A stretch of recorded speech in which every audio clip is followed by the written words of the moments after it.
Good afternoon. I am Tony Dattino, founder of the USA Memory Championship and part of the team that's putting together the first virtual memory championship, which we will be doing this Saturday, November 14th. Registration is closed. We are getting back to people on Thursday with their Lumosity account and sign-in information.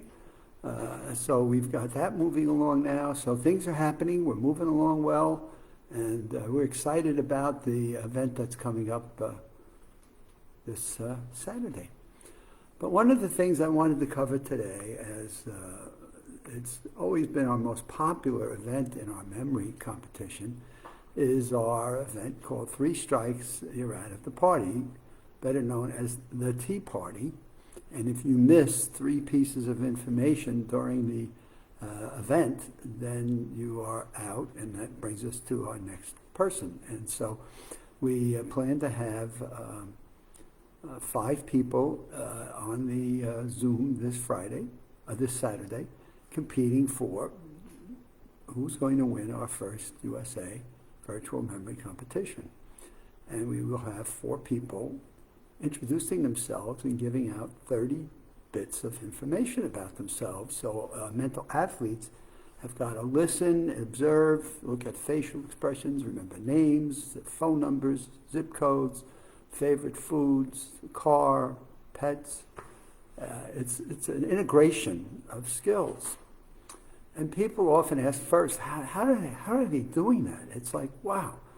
You get people standing up and giving you all this information, and the question in the audience is always asked, how do they being the mental athletes, how do they do that? And it's just a composite of memory skills. Now, the question that follows that is, how did you ever come up with this? And it's always been intriguing as I think back to it.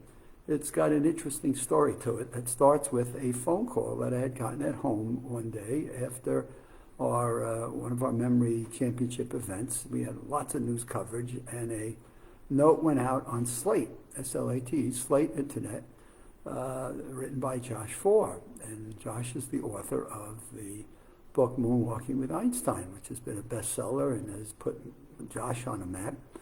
A great book that really simplifies the whole principles of memory and what it's about and the importances of it.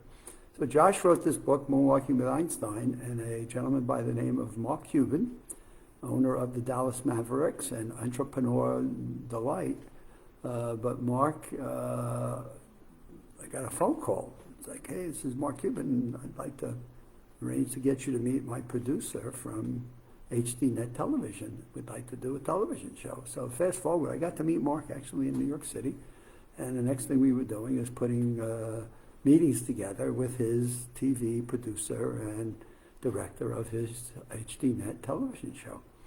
And as we were doing that, one of the things we were focused on is how do we make the event that we would do, how would we make it audience friendly so that a TV audience would find a memory competition as something that was real and appealing and would keep them glued to their television. So what we came to realize is that in order to do that, we needed to make sure that we had people that were going to be able to get up on a stage in a TV-friendly environment and represent themselves well. And so that brought us to the task of how do we make sure that we can do that? And that's when we created what we call our stage events, or our audience spectator events, to where we would pack an auditorium at Con Edison up in Union Square, New York City. We'd pack their facility. We'd fill it to capacity. It's about 375 people. And we'd fill it up, and we'd have these mental athletes sit up on a stage. And we did that for more than 10 years. And the question was, how did you come up with that event, and how did these mental athletes do it? So let me tell you how we came up with the event. In working with HDNet Television, we could no longer just think about a memory competition as people sitting at a table and staring at pictures or staring at information and expect an audience to be able to come around the room, 300 and somewhat people, and find that room to be appealing in a way that they'd sit there and watch these people stare at information and then wonder what was going on in their heads and how they were going to retain it. So when we got introduced to Mark Cuban's team from HDNet, the challenge became, how do we create several events that are audience friendly? And what was great about his team is they never wanted to compromise the integrity of the event. So we had to put our heads together and we came up with the concept of, well, let's have 4 qualifying events that allow us to test the skill of people we would get to sign up. And we were getting anywhere from 75. One year we got close to 100. Mental athletes. Sports Illustrated coined the phrase mental athletes. So in any case, as we did that, we said, let's develop and design 4 events that would then tell us that we had people that we could put on stage and with a TV camera on them. And with the TV camera and the stage events, we would represent ourselves well. They would certainly, they being the finalists that would compete on stage, they'd represent themselves well, and everybody would be happy about the demonstration of the skill, and the people that were part of it wouldn't embarrass themselves and be competent enough to be in the finals, which was, when you think about it, if we had, let's just average 75 people, we decided we'd take 8 people and put them up on stage. So we had 8 finalists. So if you think about it, 1 out of every 10 people would get to be in our stage event. And so the first thing we thought about is, okay, well, what are the 3 events we would have on the stage? So we took an event that we had always done in our live sit at your table event, and we took the first one, we call it Words to Remember, meaning we give them a list of several hundred words in 15 minutes to remember as many of the words as they could, and they would then get, a piece of paper and they'd write them out and we'd then score it. Well, now it became a live event for stage, so we'd have 8 people on a stage. We give them 200 words with 15 minutes to study them, and that was an experience of itself. But the bottom line was we then put them up, the 8 of them on stage, and they do a round robin until 3 people missed the sequencing of a word, and as they missed the word, they were out, which then brought us to the second event, which was the Tea Party, 3 strikes, you're out of the party. Now, how did we come up with that event? Well, I put it together and I thought about it from people that would talk to me and people that I was working with in my Latino consulting practice. One of the first things people always asked me was, how do you remember somebody's name?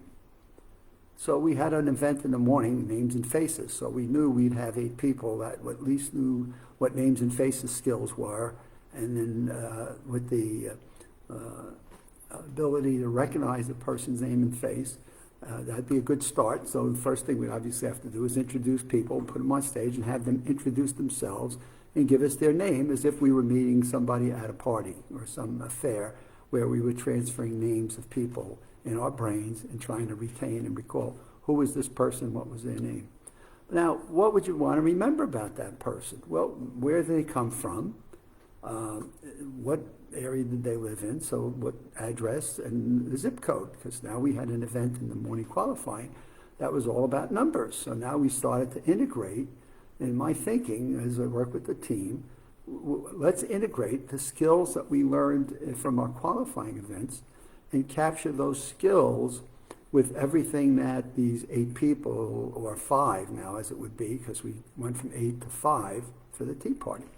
And our goal in the Tea Party was to eliminate 2 people and take it down to 3, which was then we'd introduce them to head-to-head on decks of cards. So now we went to, let's go through their name and their face. We get their numbers, so zip codes, telephone numbers, and different data bits that had numbers included in it. So I just said zip code, phone numbers, and things of that sort.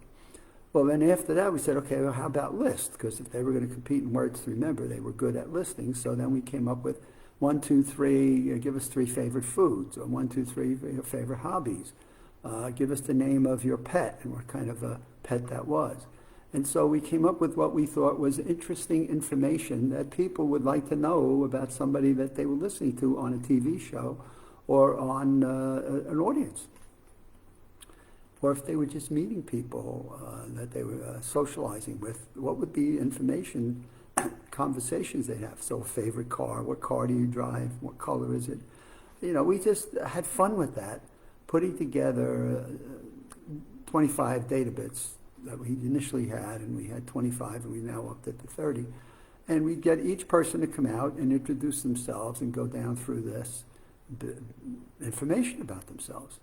And the audience would just love it, because now any audience sitting there right live or audience on TV could observe and say, let me see if I can remember their hobbies or their pet or their spouse, whatever it was that we were putting down for the Tea Party guests to speak to the audience could participate. So now it became a very audience-friendly spectator event that everybody could play, as well as the 5 people that were on stage. And so we give them time to listen to the recitation of their data bits. We'd send them off stage for 10 minutes of personal study with notes that they had made, and then we'd bring them back. The 5 mental athletes come back on stage. The audience is already there, and they're waiting to see how this is going to work out. And the next thing we do is bring each person out in a random sequence and start with the first person, give me their name, and the second person, give me their phone number, and the third person, give me their hobbies, and the fourth person, give me their favorite car, and the fifth person. And as we went through that, if you missed 3 times, then you were out of the party. And our goal through this event then was to take these people through, people being the guest, take the guest to come back out on stage in random order, and let the mental athletes call off this data in a round-robin format until each of them, or 2 of them, 2 of the 5, would miss 3 data bits. And then they'd be out of the party, we'd have our 3, and we move on. But the origin of the event actually came from the working with the HDNet television people from Mark Cuban's crew, team of TV folks, and they were just fabulous. They were a pleasure to work with. We had Scott Hagwood, who was a 4-time Memory winner, was the color commentator on the show. And it was 3 years of television that was absolutely fantastic. And at one point, we reached the 3 years, and the TV producer from Mark said, hey, you're not getting enough of new people. We'd love to get new people stories every year, similar like The Survivor. And at that time, we weren't getting a lot of new people. At the time, getting people to compete in a memory competition, I always said, was harder than getting people to get on stage and get naked. And so it was like, wow, people would look at me when I'd say that and say, you have no idea how difficult it is to have the courage and the self-esteem that people would have to be able to enter a memory competition. And that's the way this has worked, and that's where the origin of the Tea Party event has come from. So for our Zoom audience on Saturday, November 14th, you'll get to see this in action, because that will be our championship event that will go through Words to Remember, and then we'll go through the Tea Party, and our mental athletes will have the opportunity of meeting 4 Tea Party guests, and then getting some time to study and retain and recall. We'll bring those folks back out on screen, as we're doing this virtual, and we'll see how that goes. But it's a fun event. Anybody watching it as a spectator, it's a fabulous, fun time for you to get to meet 4 people and see how well you can retain and recall the information you're going to hear. So till tomorrow evening, when I come back on with my Live with Tony, you have a great day. We're here in Florida, where it's 82 degrees. We've had some showers that have come off the tropical storm that's out in the Gulf Coast, but right now it's sunny, 82, and I'm looking to go out and take a bit of a bike ride, but got a Zoom conference with some folks to talk about the logistics for Saturday. So all is well here in Windermere, Florida, which is near Disney World, and everyone have a wonderful afternoon, and we'll see you tomorrow night.